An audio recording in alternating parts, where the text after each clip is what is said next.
రేపే 5వ తారీఖు బుధవారం రోజున మనకు అతిపెద్ద పౌర్ణమి రాబోతుంది. ఈ పౌర్ణమిని కార్తీక పౌర్ణమి అంటారు.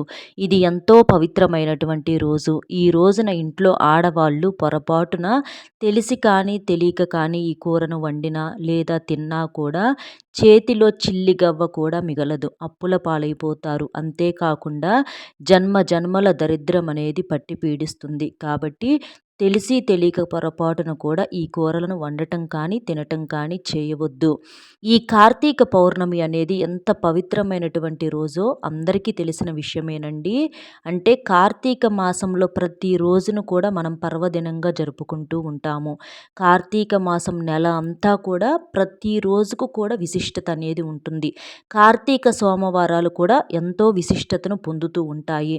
అలాంటి ఈ కార్తీక మాసంలో వచ్చేటటువంటి ఈ కార్తీక పౌర్ణమి అనేది కూడా చాలా శక్తివంతంగా ఎంతో పవిత్రమైనటువంటి రోజుగా ఒక పండుగలాగా జరుపుకుంటూ ఉంటారు. ఈ రోజున ఈ కూరలు వండటం అనేది నిషిద్ధం అని చెప్పేసి మనకు శాస్త్రాల్లో చెప్పటం అనేది జరిగింది.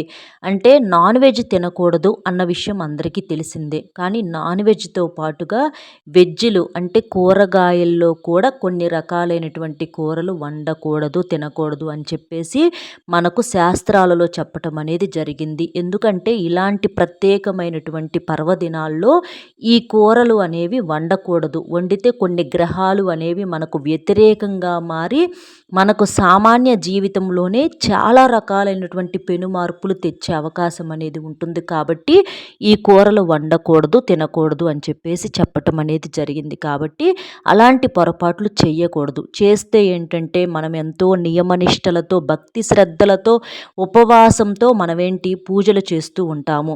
అలాంటి పూజలకు ప్రతిఫలం అనేది ఏమాత్రం కూడా ఉండదన్నమాట.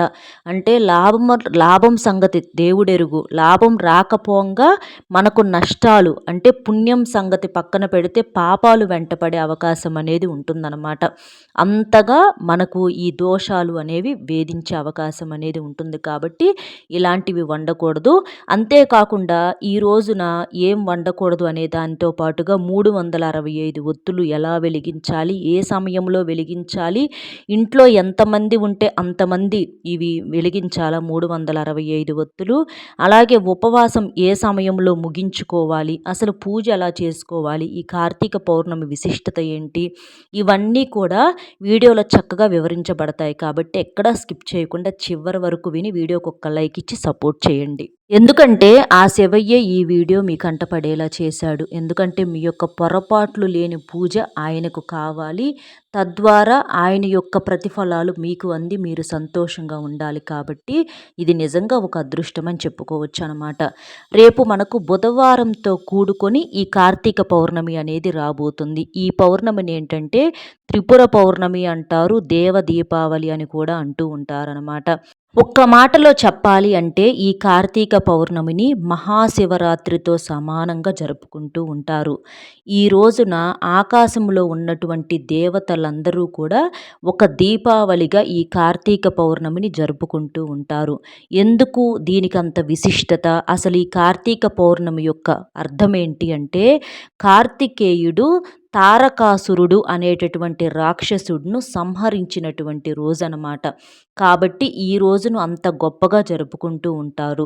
తారకాసురుడు అంటే ఒక రాక్షసుడు. ఆ రాక్షసుడు తను బ్రతికున్నంత కాలం కొన్ని వందల సంవత్సరాలు తన రాక్షస పాలనతోటి జనాలందరినీ కూడా ఎంతగానో వేధిస్తూ ఉంటాడు. ఎంతగానో బాధ పెడుతూ ఉంటాడు. ఆ బాధలు తట్టుకోలేక ప్రజలందరూ కూడా అల్లాడిపోతూ ఉంటారన్నమాట. అలాంటి తారకాసురుడు అనేటటువంటి రాక్షసుడిని కార్తికేయుడు ఈ రోజున సంహరించాడు. ఆ రాక్షస పాలనకు విముక్తిని ప్రసాదించాడనమాట. అంటే ఆ రాక్షస పాలన నుంచి ప్రజలకు ఒక విముక్తి కలిగినటువంటి రోజు అన్నమాట. ఆ రాక్షస పాలన ముగుస్తుంది. ఇంతటితో ఈ రోజుతో ముగిసిపోయినటువంటి ఒక రోజు కాబట్టి ప్రజలందరూ కూడా అంగరంగ వైభవంగా ఈ కార్తీక పౌర్ణమిని ఒక పండుగగా జరుపుకుంటూ ఉంటారు. ఈ రోజున ఆ మహాశివుడు ఆనందంతో ఆనంద తాండవం చేస్తూ ఉంటాడనమాట. కాబట్టి ఇది ఎంతో గొప్ప పర్వదినంగా జరుపుకుంటూ ఉంటారు. ఈ రోజున చక్కగా మీరు సూర్యోదయానికి ముందుగానే లేచి, ఇంకా చెప్పాలంటే బ్రహ్మ ముహూర్తంలోనే 4 గంటలకల్లా కూడా మీరు లేచి చక్కగా స్నాన కార్యక్రమాలు పూర్తి చేసుకోండి. చన్నీటితో స్నానం అనేది చాలా పవిత్రమైనది. కార్తీక స్నానం అనేది చేయలేని వారు గోరువెచ్చటి నీటితోనైనా చేయవచ్చు. ఇబ్బంది ఏమీ లేదండి. మీరు స్నానం చేసేటటువంటి నీటిలో కాస్తంత పసుపును కానీ లేదా ఒక స్పూను పాలను కానీ వేసుకొని స్నానం చేయటం వలన ఆ పరమేశ్వరుడి యొక్క సంపూర్ణ అనుగ్రహం అనేది మీకు కలుగుతుంది. అలాగే స్నానం చేసేటప్పుడు నదుల పేర్లు అంటే గంగా, యమున, కావేరి, సరస్వతి, తుంగభద్ర ఇలా మీకు గుర్తున్నటువంటి నదుల పేర్లను కూడా మీరు తలుచుకొని స్నానం చేయటం వలన నదీ స్నానం అంత పుణ్యం అనేది మీకు కలిగి మీకున్నటువంటి జాతక దోషాలు, పాపాలన్నీ కూడా కొట్టుకొని పోతాయి. ఇక తరువాత చక్కగా ఇంటిని వాకిలిని కూడా శుద్ధి చేసుకోండి. మనకు పల్లెటూరుల్లో అనుకోండి చక్కగా పేడ కల్లాపు చల్లుకోవచ్చు. ఆవు పేడతో పచ్చగా కల్లాపు చల్లుకొని ముగ్గు వేసుకొని పసుపు కుంకుమలు చల్లుకుంటే ఆ లక్ష్మీదేవి గల్లు గల్లుమని గజ్జల శబ్దంతోటి మీ ఇంటి లోపలికి అడుగు పెడుతుంది. లేదు సిమెంట్ రోడ్లు అనుకోండి చక్కగా నీటితో కడుక్కొని చక్కగా వాకిట్లో ముగ్గులు వేసుకొని పసుపు కుంకుమలు చల్లుకొని చక్కగా వాకిలిని ఎంత కలకలలాడుతూ ఉంచుతారో ఆ ఇంట్లో ఆ యొక్క వాకిలిని చూసే ఆ తల్లి వెతుక్కుంటూ మరి మీ ఇంటి లోపలికి అడుగు పెడుతుంది. కాబట్టి ఎప్పుడూ కూడా గుమ్మం బయట వేసేటటువంటి ముగ్గు అనేది చాలా కలకలలాడుతూ ఉండాలన్నమాట. అలా చేసి తర్వాత గుమ్మానికి కూడా మామిడి తోరణాలు కట్టుకోండి. పసుపు రాసి గడపకు చక్కగా కుంకుమ బొట్లు పెట్టుకోండి. ఇల్లంతా కూడా ఉప్పు నీటితో తుడుచుకోండి. మీరు కాస్త ఒక బకెట్ నీటిలో కాస్తంత రాళ్ళ ఉప్పు వేసుకొని ఇల్లంతా కూడా శుద్ధిగా తుడుచుకోవటం వలన ఇంట్లో ఉన్నటువంటి నకారాత్మక శక్తులు, నెగిటివిటీ, దిష్టి దోషాలు, క్రిమి సంహారిని అన్నీ కూడా ఆ ఉప్పు నీటి రూపంలో కూడా కొట్టుకొని పోతాయి. తర్వాత కాస్తంత పసుపు నీటిని చల్లుకోండి. ఇల్లంతా కూడా చక్కగా శుద్ధిగా ఉంచుకోండి. తర్వాత చక్కగా మనం ఇందాక చెప్పుకున్నట్లుగా స్నాన కార్యక్రమాలు పూర్తి చేసుకొని పసుపు లేదా ఆకుపచ్చ రంగు ఇలాంటి రంగు బట్టలు ధరించండి. అంతేకాని నలుపు రంగు బట్టలు మాత్రం ఎట్టి పరిస్థితుల్లో కూడా ధరించకూడదనమాట. ఇక చక్కగా అలా చేసేసిన తర్వాత శివపార్వతుల దగ్గర మీరు దీపారాధన చేసుకోండి. ప్రత్యేకంగా ఈ కార్తీక పౌర్ణమి రోజున ఏంటంటే లక్ష్మీదేవి దగ్గర కూడా పూజ చేస్తూ ఉంటారు. పౌర్ణమి అంటే లక్ష్మీదేవికి ఎంతో ప్రీతికరమైనటువంటి రోజు. ముఖ్యంగా ఈ కార్తీక మాసం అంటే శివకేశవులను ప్రత్యేకంగా పూజిస్తూ ఉంటారు. కానీ ఈ కార్తీక పౌర్ణమి రోజున శివకేశవులతో పాటుగా లక్ష్మీదేవిని కూడా పూజించటం వలన ఆ తల్లి యొక్క సంపూర్ణ అనుగ్రహంతో మీకున్నటువంటి ఆర్థిక సమస్యలు, అప్పుల సమస్యల నుంచి చాలా తేలికగా బయటపడగలుగుతారు. అలాగే ఇంట్లో దీపారాధన తప్పనిసరిగా చేసుకోవాలి. ఈ రోజున చక్కగా పూజ చేసుకొని ఉపవాసం ఉండండి. ఉపవాసం మీరు ఒక పూట ఉండండి. సాయంత్రం చంద్రుడిని చూసిన తర్వాత మీ యొక్క ఉపవాసాన్ని విరమించుకోవచ్చు. ఉపవాసం అంటే కటిక ఉపవాసం ఉండాల్సిన పని లేదండి. శక్తి ఉంటే కటిక ఉపవాసం ఉంటే మంచిది. మంచినీటిని తాగవచ్చు. లేదు అనుకుంటే మాత్రం పండ్లను, పాలను లేదా అల్పాహారము, ఇడ్లీ, దోశ ఇలాంటివి తిని మీరు ఉండవచ్చు. ఎందుకంటే మీ యొక్క ఆరోగ్య పరిస్థితిని బట్టి మీరు ఏదైనా కాస్త కొంచెం ట్యాబ్లెట్స్ అవి ఇవి వేసుకోవాలి కాబట్టి అలా ఉండవచ్చు అనమాట. ఆ తండ్రికి చెప్పుకొని ఇబ్బంది అయితే ఏమీ ఉండదనమాట. ఇక అలా చేసేసుకొని తర్వాత ఈ రోజున 365 ఒత్తులు వెలిగిస్తే మాత్రం చాలా పుణ్యం కలుగుతుందనమాట. 365 ఒత్తులు వచ్చేటప్పటికి ఏ సమయంలో వెలిగిస్తే మంచిది అంటే ఈ రోజున మీకు దగ్గరలో ఉన్నటువంటి శివాలయానికి వెళ్ళేసి ఉదయం 7 గంటల లోపు 365 ఒత్తులు వెలిగిస్తే మంచిది. లేదు అనుకుంటే సాయంత్రం పూట వెలిగిస్తే మంచిదనమాట. 365 ఒత్తులు వెలిగించటం వలన మీకున్నటువంటి దోషాలు పూర్తిగా తొలగిపోతాయి. మనకు కార్తీక మాసంలో ప్రతిరోజు పూజ చేయటానికి కుదరని వాళ్ళు చాలామంది ఉంటారండి. ఎందుకంటే బిజీ లైఫ్ స్టైల్ వల్ల ఆడవారు, మగవారు ఉద్యోగాలు చేస్తూ ఉంటారు కాబట్టి కుదరదు. పాపం వాళ్ళు చెయ్యాలనుకున్నా కూడా అస్సలు టైం సహకరించదనమాట. అలాంటి వారు ఈ రోజున 365 ఒత్తులు మీరు గుళ్ళో గుళ్ళో వెలిగించడం వల్ల ఏంటి అంటే మనకి సంవత్సరానికి 365 రోజులు, అలాగే ఈ ఒత్తులు 365 కాబట్టి మనం 365 రోజులు మనం పూజ చేసినట్లే. అంటే ఒక్కొక్క రోజుకి ఒక్కొక్క ఒత్తి అనేది అంకితం చేయబడుతుంది కాబట్టి అలా వెలిగించుకుంటే మంచిది. ఇంట్లో వాళ్ళంతా అవసరం లేదు, ఇంట్లో ఒక్కళ్ళు వెలిగించుకున్నా మీకు కోటి జన్మల పుణ్యం అన్నమాట. ఇక ఈ రోజున వండకూడని కూరలలో వచ్చేటప్పటికి ముందు కాకరకాయ. ఈ పౌర్ణమి రోజున కాకరకాయ కూరను ఎట్టి పరిస్థితుల్లో కూడా వండటం కానీ తినటం కానీ చెయ్యకూడదు.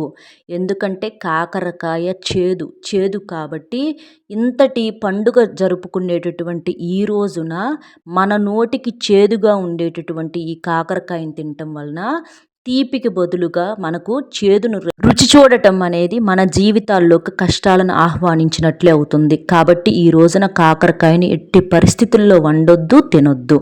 అలాగే ఈ సొరకాయ అనేది కూడా ఈ పౌర్ణమి రోజున వండటం కానీ తినటం కానీ చెయ్యవద్దు. వీటితో పాటుగా పొట్లకాయను పొరపాటున కూడా వండటం కానీ తినటం కానీ ఈ పౌర్ణమి రోజున చెయ్యవద్దు. చేస్తే మాత్రం కోరి కష్టాలను కొనుక్కొని తెచ్చుకున్నట్లే అవుతుంది. ఎందుకంటే మనకు గ్రహాలు అనేవి వ్యతిరేకంగా మారే అవకాశం ఉంటుంది. తర్వాత చిక్కుళ్ళు అనే పేరులోనే చిక్కులు అనేటటువంటి అర్థం వస్తుందండి. కాబట్టి ఈ చిక్కుడు జాతికి సంబంధించినటువంటి ఏవి గోరు చిక్కుళ్ళు అవ్వచ్చు, లేకపోతే మామూలు చిక్కుడుకాయలు అవ్వచ్చు, లేదా బీన్స్, ఇలాంటి వేటిని కూడా వండొద్దు. ఇక తర్వాత ఈ సీజన్లో విరివిగా లభించే పుట్టగొడుగులు అన్నమాట. ఈ పుట్టగొడుగులు నాన్ వెజ్ కాదు, ఇవి వెజ్జే అయినప్పటికీ కూడా నాన్ వెజ్ రుచిని పోలి ఉంటాయి. కాబట్టి రేపొక్కరోజు ఈ పౌర్ణమి రోజున మీరు ఈ పుట్టగొడుగులను కూడా ఎట్టి పరిస్థితుల్లో వండటం కానీ తినటం కానీ చెయ్యవద్దు. ఇలాగా మనం చెప్పుకున్నట్లుగా ఈ పొట్లకాయ ఇంకా వీటితో పాటుగా వంకాయలు అనే వాటిని కూడా వండటం కానీ తినటం కానీ చెయ్యవద్దు. అంటే ఇప్పుడు మనం చెప్పుకున్న ప్రతీది కూడా కూరల్లో కానీ సాంబారుల్లో కానీ పచ్చళ్ళ రూపంలో కానీ పులుసుల రూపంలో కానీ ఇట్లా ఏముందలే అని చెప్పేసి వండుకున్నా తిన్నా కూడా దరిద్రం అనేది పట్టి పీడిస్తుందన్నమాట. ఇంకో ముఖ్యమైన విషయం, మీరు షాక్ అయ్యే విషయం చెప్పాలి అంటే కందిపప్పును కూడా తినకూడదన్నమాట. కందిపప్పు అనేవి మనకు కొన్ని గ్రహాలకు అంకితం చేయబడి ఉంటాయి. కాబట్టి ఈ రోజున ఎట్టి పరిస్థితుల్లో కూడా పప్పును, ముఖ్యంగా ఎర్ర కందిపప్పును, ఇటువంటి వాటిని ఎట్టి పరిస్థితుల్లో కూడా వండటం కానీ తినటం కానీ చెయ్యకూడదు. ఎందుకంటే పప్పు మంచిదే ఆరోగ్యానికి, ఇది మనకు మంచి ప్రోటీన్ ఫుడ్, శాకాహారము. మరి పప్పు కూడా తినకుండా ఏం చేయమంటారు అన్న సందేహం మీకు రావచ్చండి. కానీ పప్పుని ఈ ఒక్కరోజు వండొద్దు, తినొద్దు. అలాగే గుమ్మడికాయను కూడా వండొద్దు, తినొద్దు. ఇవి కాకుండా మనం ఇప్పుడు చెప్పినటువంటి ఈ కూరలు తప్ప ఇక మిగిలినవి మీరు ఏవైనా వండుకోవచ్చు, తినొచ్చు, ఇబ్బంది అయితే ఏమీ లేదనమాట. మనం ఇప్పుడు చెప్పినటువంటి ఈ కూరలు తింటే మాత్రం చేతులారా మీరు చిక్కుల్లో పడినట్లే, చేతులారా సమస్యలు కొనుక్కొని తెచ్చుకున్నట్లే అవుతుందన్నమాట. ఎందుకంటే కొన్ని రోజులకు కొన్ని ఇలాంటి ప్రత్యేకమైనటువంటి పర్వదినాలకు మనకు ఇలాంటివి వండకూడదు అని చెప్పేసి శాస్త్రాల్లో చెప్పటం అనేది జరిగింది. శాస్త్రాల్లో ఒక మాటను చెప్పారంటే దాని వెనకమాల ఆరోగ్యపరమైనటువంటి రహస్యాలు, అలాగే మన జీవితానికి సంబంధించినటువంటి పరమార్థాలు ఎన్నో రకాలుగా దాగి ఉంటాయండి. ఇంకా మీకు సులభంగా చెప్పాలంటే పప్పును చాలామంది విరివిగా వండుకుంటూ ఉంటారు, వాతం చేసే అవకాశం కూడా ఉంటుంది. కాబట్టి ఇలాంటి రోజుల్లో మానితే మంచిదని చెప్పేసి అలా కొన్ని మాటల వెనకమాల మనం అర్థాలు తీసుకుంటా పోతే చాలా ఉంటాయన్నమాట. కాబట్టి ఇలాంటి వాటిని వండటం కానీ తినటం కానీ చెయ్యవద్దు. ఇక మిగిలిన మీరు వండుకోవచ్చు. వీటితో పాటుగా నాన్ వెజ్ అసలు ఎంటర్ కూడా కానివ్వకూడదండి. చాలామంది కోడిగుడ్డును శాకాహారంగా భావిస్తూ ఉంటారు, కానీ కోడిగుడ్డు కూడా మనకు మాంసాహారమే. కాబట్టి కోడిగుడ్డును కూడా ఏదో ఆమ్లెట్టేగా లేకపోతే ఒక ఉడకబెట్టుకున్నటువంటి గుడ్డేగా అని చెప్పేసేసి కోడిగుడ్డును కూడా ఎట్టి పరిస్థితుల్లో కూడా వండటం కానీ తినటం కానీ చెయ్యవద్దు. ఇంకా నాన్ వెజ్ ఫిష్, చేపలు, మటను, చికెను ఇక ఏవి కూడా తినొద్దనమాట. ఇవి కాకుండా ఇక మిగిలిన కూరలు చాలా ఉన్నాయి, వాటిని వండుకోవచ్చు అనమాట. కాబట్టి ఈ జాగ్రత్తలు మీరు పాటించండి. చక్కగా ఈ రోజున ఆకుపచ్చ రంగులో ఉండేటటువంటి చీరలు కానివ్వండి, పసుపు రంగులో ఉన్న చీరలు, ఎరుపు రంగులో ఉన్న చీరలు, నలుపు తప్ప ఇక మిగిలినవి మీరు ఏవైనా కట్టుకోవచ్చు అనమాట. ఇలా చేయటం వలన శివపార్వతుల అనుగ్రహము, లక్ష్మీనారాయణుల యొక్క సంపూర్ణ అనుగ్రహంతో మీరు కుబేరులుగా మారే అవకాశం అనేది ఉంటుంది. చక్కగా ఇంటి ఇల్లాలు చక్కగా ఇల్లంతా శుద్ధి చేసుకొని గుమ్మానికి మామిడి తోరణాలు కట్టుకొని చక్కగా ఇంట్లో దీపారాధన చేసుకోండి. మీ యొక్క పూజ గదిలో స్వస్తిక్ గుర్తును వేసుకోండి. స్వస్తిక్ గుర్తు ఏంటంటే చాలా శుభప్రదం అనమాట. లేదా ఓం అనేటటువంటి గుర్తును కూడా మీరు వేసుకోవచ్చు అనమాట. అలా వేసుకొని చక్కగా పార్వతీ పరమేశ్వరుల లేదా అలాగే లక్ష్మీనారాయణుల యొక్క చిత్రపటానికి గంధము కుంకుమ పుష్పాలతో చక్కగా అలంకరణ చేసేసి పాలతో చేసినటువంటి పాయసము, గారెలు, బూరెలు, పొంగళ్ళు ఇలాగా చక్కగా అన్ని రకాలైనటువంటి నైవేద్యాలు ఆ తల్లికి సమర్పించి మీరు కూడా వాటిని తర్వాత నైవేద్యంగా స్వీకరించవచ్చు. ఈ రోజున దగ్గరలో శివాలయం మాకు అందుబాటులో లేదండి 365 ఒత్తులు వెలిగించడానికి అని అనుకున్నటువంటి వాళ్ళు మీరేం చేస్తారంటే సాయంత్రం చంద్రుడు వస్తాడు కదండి, చంద్రుడు ముందైనా సరే మీరు 365 ఒత్తులు వెలిగించుకోవచ్చు అనమాట. అలా వెలిగించుకున్నా కూడా మీకు గుళ్ళో వెలిగించినంత పుణ్య ఫలితం అనేది కలుగుతుందన్నమాట. అంటే అందరికీ కుదరదు కదా, కుదిరితే శివాలయానికి వెళ్ళండి, లేదు అనుకుంటే ఇంటి బయట ఆరు బయట చంద్రుడి ఎదురుగానైనా సరే 365 ఒత్తులు వెలిగించుకోవచ్చు. ఇంట్లో ఒక్కళ్ళు వెలిగిస్తే సరిపోయిద్దండి, ఇంట్లో అందరికీ పుణ్యం కలుగుతుంది. అలా ఈ రోజున పున్నమి చంద్రుడికి చక్కగా అంటే బయట చక్కగా ఏంటంటే పున్నమి చంద్రుడి ఎదురుగా దీపారాధన చేసేసి చలిమిడిని నైవేద్యంగా పెడితే చాలా పుణ్య ఫలితం అనేది కలుగుతుంది. చలిమిడిని నైవేద్యంగా పెట్టడం వల్ల ఏంటంటే స్త్రీల యొక్క ఆరోగ్యం బాగుంటుందన్నమాట. అంటే స్త్రీలు ఏంటంటే చాలా రకాలైనటువంటి అనారోగ్య సమస్యలతో బాధలు పడుతూ ఉంటారు. అంటే కొంచెం గర్భసంచికి సంబంధించి సమస్యలు, కాళ్ళు నొప్పులు, మెడ నొప్పులు, ఒళ్ళు నొప్పులు, ఇంటి ఇల్లాలు బాగుంటేనే ఆ ఇల్లు కలకలలాడుతుంది. కాబట్టి అలాంటి సమస్యలు తగ్గిపోవటానికి ఈరోజు పున్నమి చంద్రుడికి చలిమిడిని నైవేద్యంగా పెడితే చాలా మంచిదన్నమాట. తర్వాత చంద్రుడి దగ్గర దీపారాధన చేసేసి మీరు ఉపవాసాన్ని విరమించుకొని చక్కగా మీరు చేసుకున్నటువంటి ఆహార పదార్థాలన్నీ కూడా తినవచ్చు. అలాగే ఈ రోజున ఆడవారు మట్టి గాజులు వేసుకోండి. మట్టి గాజులు వేసుకుంటే చాలా మంచిది. ఆ శబ్దం విని లక్ష్మీదేవి మీ ఇంటి లోపలికి వెతుక్కుంటూ మరీ వస్తుంది. ఇంటి ఇల్లాలు పూజ చేసేటప్పుడు కాళ్ళకు పసుపు రాసుకోవాలి, పట్టీలు పెట్టుకోవాలి, చేతులకు మట్టి గాజులు వేసుకోవాలి, తల్లో పువ్వులు పెట్టుకోవాలి. ఇట్లా చక్కగా ఇంటి ఇల్లాలే లక్ష్మీదేవిలాగా రెడీ అయ్యి పూజ చేయటం వల్ల మీ యొక్క పూజకు లక్ష్మీదేవి తిష్ట వేసుకుని మరీ కూర్చుంటుంది ఇంట్లో. అలాగే ఈ రోజున గోమాతకు ఆహారంగా ఏదైనా సరే తినిపించండి. అంటే పచ్చిగడ్డి కావచ్చు, ఒక పండు, ఒక కూరగాయో ఏదైనా సరే. మనకు గోమాతలో ముక్కోటి దేవతలు కొలువై ఉంటారు కాబట్టి గోమాతను తాకినా గోమాతకు ఏదైనా తినిపించినా కూడా మీకు ఎంతో పుణ్య ఫలితం అనేది కలుగుతుంది. అలాగే ఈ రోజున తులసమ్మ దగ్గర కూడా ఒక దీపాన్ని వెలిగించండి.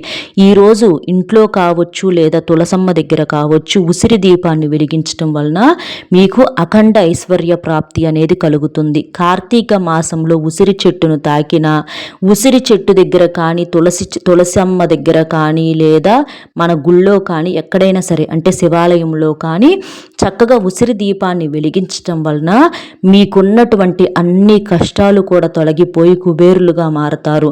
కార్తీక మాసంలో ఉసిరి దీపం అనేది ఎంతో పవిత్రంగా ఉంటుంది. ఎందుకంటే ఉసిరి చెట్టులో విష్ణుమూర్తి కొలువై ఉంటాడు కాబట్టి ఉసిరి చెట్టు దగ్గర దీపం వెలిగించడం వలన, ఉసిరి దీపాన్ని వెలిగించడం వలన ఎంతో పుణ్య ఫలితం అనేది కలుగుతుందన్నమాట. కాబట్టి తప్పనిసరిగా ఇలాంటి నియమాలతోటి మీరు ఇంట్లో దీపారాధన చేసుకోండి.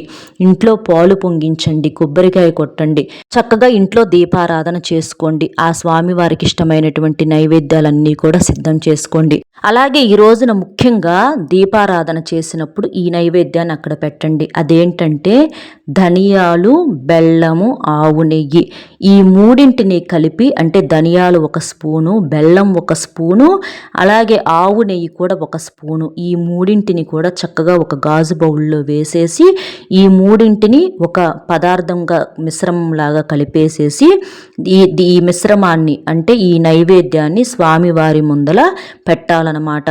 సాయంత్రం చంద్రుడి ముందల అవ్వచ్చు లేదా ఇంట్లో దీపారాధన చేసుకుంటే అక్కడైనా కావచ్చు. చక్కగా ఈ నైవేద్యాన్ని అక్కడ సిద్ధం చేసి పెట్టాలి. పెట్టి పూజ అంతా కూడా అయిపోయిన తర్వాత ప్రతి ఒక్కరూ కూడా అంటే ఇంట్లో ఉన్నటువంటి అందరూ కూడా ఈ నైవేద్యాన్ని ప్రసాదంగా స్వీకరిస్తే కోటి జన్మల పుణ్య ఫలితం అనేది కలుగుతుంది. ఎందుకంటే ధనియాలను లక్ష్మీదేవి రూపాలుగా భావిస్తారు. అలాగే బెల్లం కూడా ఎంతో శక్తివంతమైనది. ఆవు నెయ్యిలో సాక్షాత్తు లక్ష్మీదేవి కొలువై ఉంటుంది కాబట్టి వీటిని ప్రసాదంగా స్వీకరించడం వలన కోటి జన్మల పుణ్య ఫలితము, నూతన ఆయుష్, నూతన ఉత్తేజం అనేది కలుగుతుంది. అలాగే ఈ రోజున పొరపాటున కూడా పాలు పెరుగులను ఎవ్వరికి దానం చెయ్యవద్దు.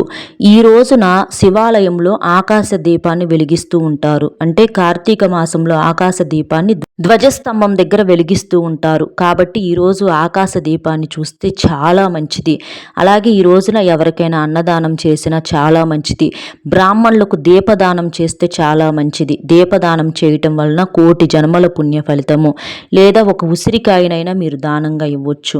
కాబట్టి ఈ రోజున ఇలాంటి నియమనిష్టలతోటి మీరు దీపారాధన చేసుకోవటము, 365 ఒత్తులు వెలిగించుకోవటము, తినాల్సినవి అలాగే వండకూడని కూరలు ఇవన్నీ కూడా మీకు ఈ వీడియోలో చక్కగా వివరించబడ్డాయి. కాబట్టి ఈ వీడియో మీకు నచ్చింది అనుకుంటున్నానండి. నచ్చిన వారందరూ కూడా వీడియోకి ఒక్క లైక్ ఇచ్చి సపోర్ట్ చేయండి. మీరు లైక్ చేయటం వలన వీడియో మరికొంతమంది భక్తులకు చేరి వారు ఉపయోగించుకునే అవకాశం అనేది ఉంటుంది. దాని ద్వారా మనకు ఆ భగవంతుడు ఏదో ఒక రూపంలో తప్పకుండా సహాయం చేస్తాడు. కాబట్టి లైక్ చేసి మీకు తెలిసిన మిత్రులకు కూడా షేర్ చేస్తే హెల్ప్ అవుతుంది. మొట్టమొదటిసారిగా మన ఛానల్ చూస్తుంటే సబ్స్క్రైబ్ చేసుకొని పక్కనే ఉన్న ఆల్ అనే బెల్ని క్లిక్ చేస్తే నేను పెట్టే ప్రతి వీడియో కూడా ముందుగా మీకు నోటిఫికేషన్ రూపంలో చేరుతుంది. లైక్ చేసినప్పుడు కామెంట్స్ దగ్గర హైప్ అనే బటన్ వస్తుంది. అక్కడ మీ యొక్క పాయింట్స్ అనేవి కూడా యాడ్ చేయొచ్చు. కాబట్టి ఒక్క లైక్ ఇచ్చి సపోర్ట్ చేస్తారని మనస్ఫూర్తిగా కోరుకుంటూ కార్తీక పౌర్ణమి శుభాకాంక్షలు మీకు మీ కుటుంబానికి తెలియజేస్తూ అందరూ కూడా సంతోషంగా ఉండాలని ఆ పరమేశ్వరుడి తరపున మేము కూడా కోరుకుంటున్నామండి. మరో మంచి విశేషంతో మళ్ళీ కలుద్దాం. కామెంట్ బాక్స్లో ఓం నమ శివాయ అనే కామెంట్ని చేయండి. మరో మంచి విశేషంతో మళ్ళీ కలుద్దామండి. సర్వేజన సుఖినో భవంతు.